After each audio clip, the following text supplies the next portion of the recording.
여러분은 인생을 살아오시면서 부모님께 반항을 하거나 모진 말로 부모님 가슴에 못 박은 그러한 경험들이 있으십니까?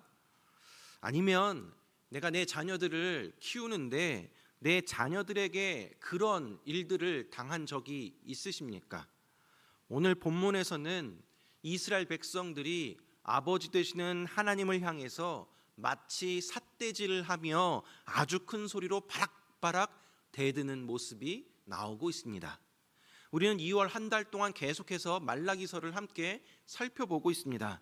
말라기서에는 하나님과 이스라엘 백성들 간에 그렇게 6차례에 걸친 논쟁이 기록되었다라고 말씀을 드렸습니다. 이스라엘은 하나님께서 너희를 사랑한다 라고 하시는데 하나님 우리를 어떻게 사랑하셨습니까? 라고 말하죠. 또 너희가 나를 멸시하였다 라고 하니까 우리가 언제 하나님을 멸시하였습니까? 라고 합니다. 또한 너희가 나를 괴롭게 하였다 라고 하니까 우리가 언제 괴롭게 하였습니까? 라고 합니다. 내게로 돌아오라 라고 하는데 하나님 우리가 어떻게 돌아갑니까? 하나님 나는 잘못한 것이 없는데 왜 자꾸 돌아오라고 합니까? 회개하라고 합니까? 라고 그렇게 대답을 하였습니다. 오늘 우리는 하나님과 이스라엘 백성들 간의 마지막 논쟁을 살펴보면서 말세 시대에 우리가 하나님 앞에 또 어떤 모습으로 나아가야 할지 함께 살펴보도록 하겠습니다. 이스라엘의 반항 섞인 질문 6번째입니다. 그것은 바로 우리가 무슨 말로 주를 대적하였나이까입니다. 3장 13절 말씀 보면 여호와가 이르노라 너희가 완악한 말로 나를 대적하고도 이르기를 우리가 무슨 말로 주를 대적하였나이까 하는도다 라고 나와 있습니다. 하나님께서 이스라엘 백성들에게 너희가 완악한 말로 나를 대적했다라고 합니다. 이것이 원어적인 의미로는 나를 대적한 너희의 말이 완전히 강했다라는 뜻입니다. 본문에서 이 대적했다라는 말은 끈질기게 매달린다라는 뜻입니다. 이 단어가 출애굽기에서 이스라엘 백성들이 출애굽할 때 애굽 왕 바로가 10가지 재앙에도 불구하고 끈질기게 완고한 태도를 취했던 것을 표현할 때 사용되었던 말이기도 합니다. 즉 대적한다라는 것은 하나님의 말씀에 굴복하지 아니하고 끈질기게 고집을 피우는 말입니다. 왜 이스라엘 백성들이 이와 같이 완악한 말로 하나님을 대적한 것일까요? 우리가 계속해서 말라기서를 통해 살펴보았듯이 이스라엘 백성들은 바벨론 포로 귀환을 해서 어렵고 힘든 상황 속에서도 성벽과 성전을 재건하며 하나님을 섬겼지만 그들에게 물질적인 풍요나 건강이나 축복과 같은 그러한 눈에 보이는 보상이 없게 되자 하나님의 공의로움을 믿지 못하고 부정적인 말, 조롱 섞인 말로 여호와를 괴롭게 하였습니다. 또 주위를 둘러보니 교만한 자가 잘 되고 악을 행하는 자가 오히려 더 번성하며 심지어 하나님을 시험하는 자가 화를 면하는 것처럼 보였습니다. 그래서 그들은 완악한 말로 하나님께 불평과 원망의 말을 하였던 것입니다. 그것이 하나님을 대적하는 것이었습니다. 여호와께서 너희가 어찌하여 완악한 말로 나를 대적하느냐라고 말씀하고 있지만 이스라엘 백성들은 우리가 무슨 말로 주를 대적하였습니까? 우린 그런 적이 없습니다 라고 뻔뻔스럽게 말하고 있는 것입니다. 그러자 하나님께서 대답하십니다.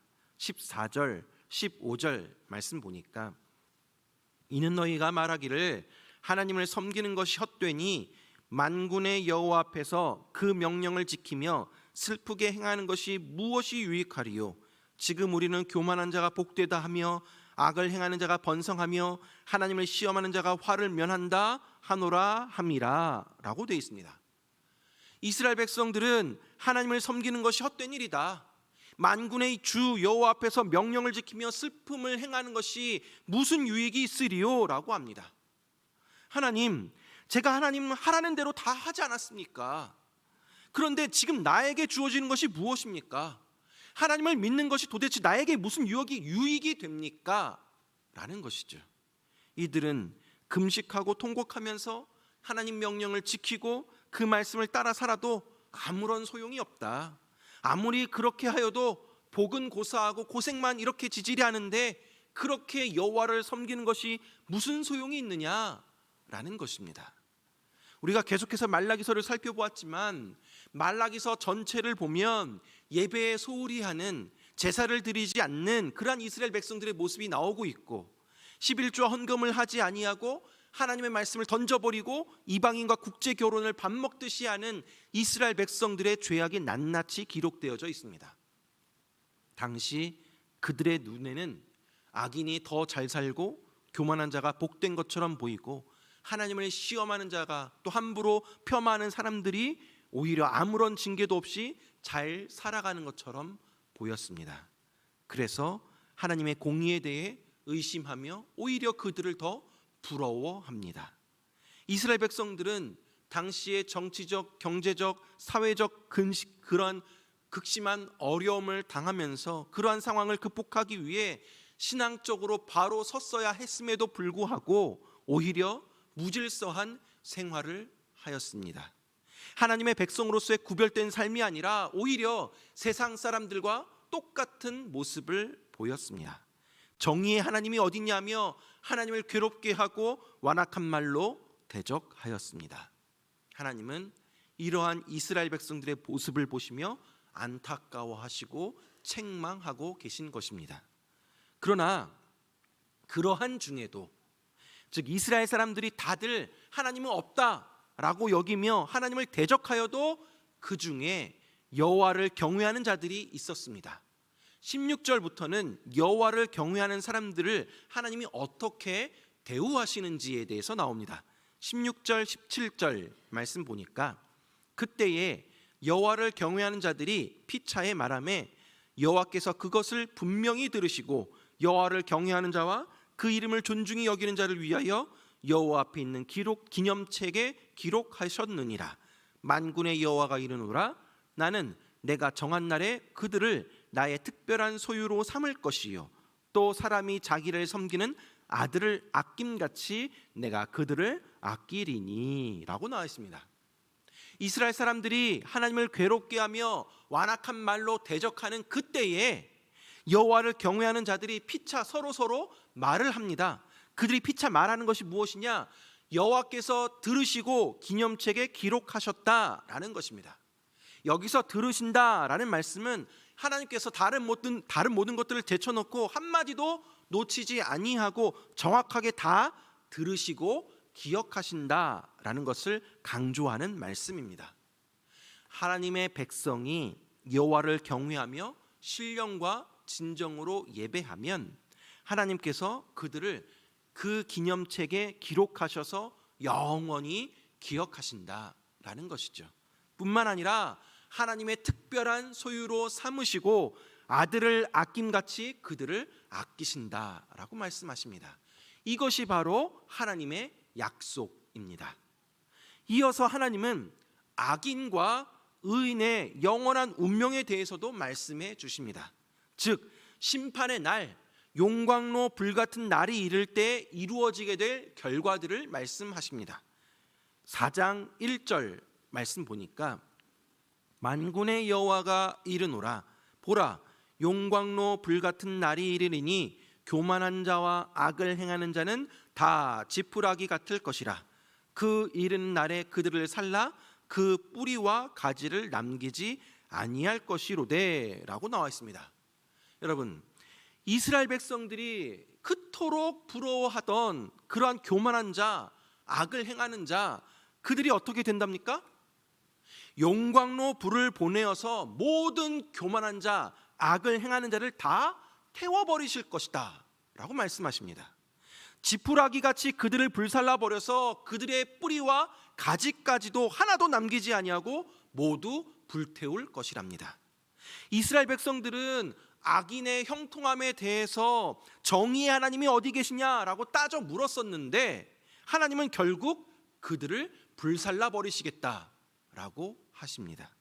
반면에 여호와를 경외하는 자는 어떻게 된답니까? 2절 말씀 보니까 내 이름을 경외하는 너희에게는 공의로운 해가 떠올라서 치료하는 광선을 비추리니 너희가 나가서 외양간에서 나온 송아지같이 뛰리라 라고 하십니다. 공의로 치료받아서 외양간 송아지가 뛰어놀듯이 기뻐하게 된다라는 것이죠. 이것은 그리스도를 통한 구원의 기쁨을 정말 멋지게 표현하고 있는 것입니다.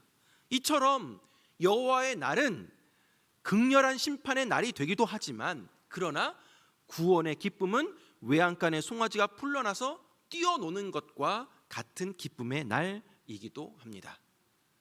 결국에는 그럼 어떻게 됩니까?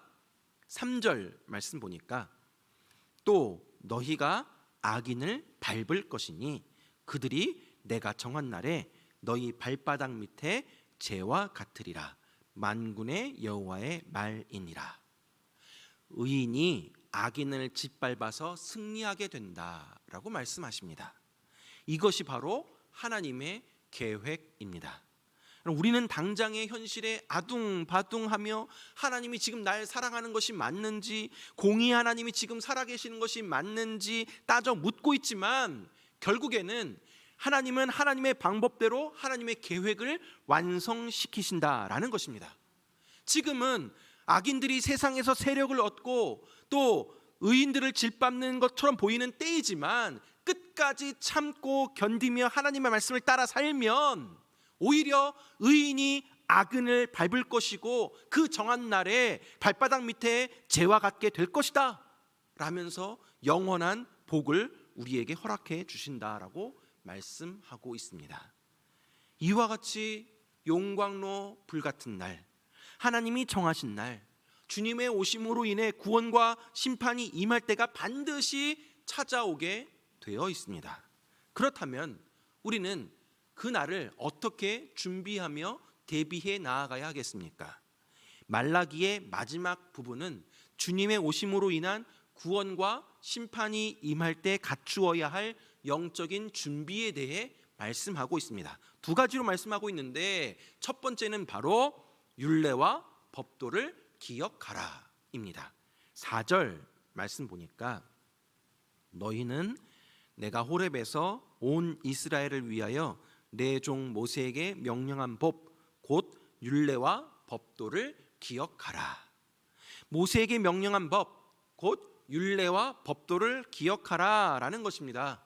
이 말은 하나님의 법을 잊지 말고 삶 속에서 행하라 라는 의미가 포함되어 있습니다. 심판의 영광스러운 날을 준비하기 위해서 우리는 주의 말씀을 기억하며 지키는 삶을 살아야 합니다. 말세에 하나님께서 우리에게 원하시는 것은 더 많은 성경 지식이 아니라 말씀대로 살아가는 삶입니다. 우리의 신앙이 지적인 성숙에만 머무는 것이 아니라, 입술로의 고백으로만 머무는 것이 아니라 말씀대로 살아내야 한다라는 것입니다.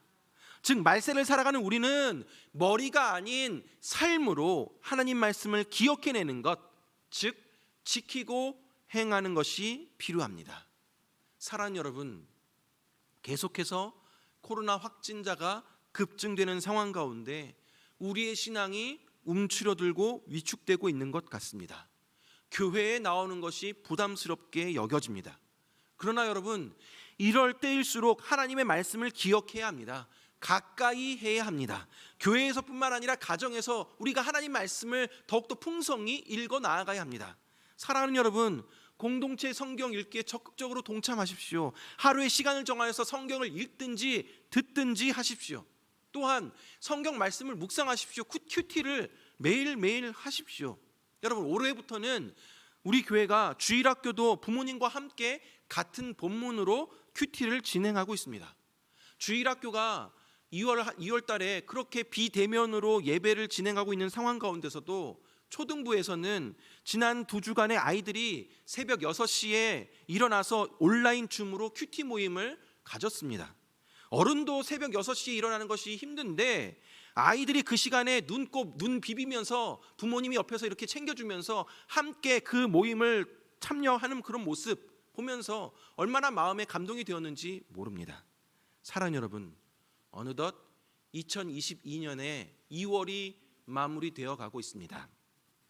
봄을 맞이하면서 다시금 우리의 삶을 돌아보며 구체적으로 어떻게 말씀을 읽을 것인지, 기억할 것인지, 말씀대로 살아갈 것인지 계획을 세우시기 바랍니다. 심판의 영광스러운 날을 준비하기 위해 주님의 말씀을 기억하며 지키는 삶을 살아가는 저와 여러분들 되길 바랍니다. 두 번째로 마음을 하나님께로 돌이켜야 합니다.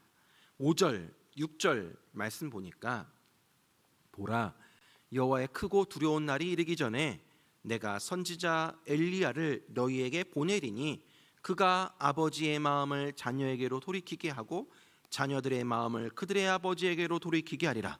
돌이키지 아니하면 두렵건대 내가 와서 저주로 그 땅을 칠까 하노라 하시니라 라고 나와 있습니다. 여호와의 크고 두려운 날이 이르기 전에 선지자 엘리야를 보낼 테니 우리의 마음을 하나님께로 돌이키라 라는 것입니다. 본문에 등장하는 선지자 엘리야는 세례 요한을 의미합니다. 예수님이 처음 이 땅에 오시기 전에 사람들의 마음을 돌이키기 위해서 세례 요한을 보내셨던 것처럼 예수님 심판주로 오시기 전에 엘리야와 같은 선지자를 보내실 것입니다. 그도 역시 아비의 마음을 자녀에게로 돌이키게 하고 자녀들의 마음을 그들의 아비에게로 돌이키게 할 것입니다. 선지자의 말을 듣지 아니하고 돌이키지 아니하면 주님이 오셔서 최후의 그 저주로 그 땅을 칠까 하노라 하셨습니다. 하나님은 말씀을 통해 회개하라고 선포하고 계십니다. 죄짓기에 급한 우리의 마음을 하나님께로 돌이키라라는 것입니다. 사랑하는 여러분, 이스라엘 백성들은 제사도 드리고 제물도 드리고 11조도 드렸습니다. 그러나 마음이 없는 형식적인 것들이었습니다. 그들은 하나님의 마음을, 그들을 향한 하나님의 사랑을 깨닫지 못하였습니다. 그저 눈앞에 보이는 문제들로 인해 하나님을 원망하고 완악한 말로 대적하였습니다. 오늘날도 마찬가지입니다. 말라기 선지자가 말한 것처럼 말세에는 많은 사람들이 하나님을 믿는 것이 헛되다라고 생각하게 됩니다. 그렇기 때문에 말씀을 기억하고 지키는 삶이 필요한 것입니다. 또한 말세에는 마음이 하나님으로 떠나서 형식과 전통만 남게 됩니다. 그래서 하나님은 우리의 마음을 돌이키라 라고 말씀하시는 것입니다.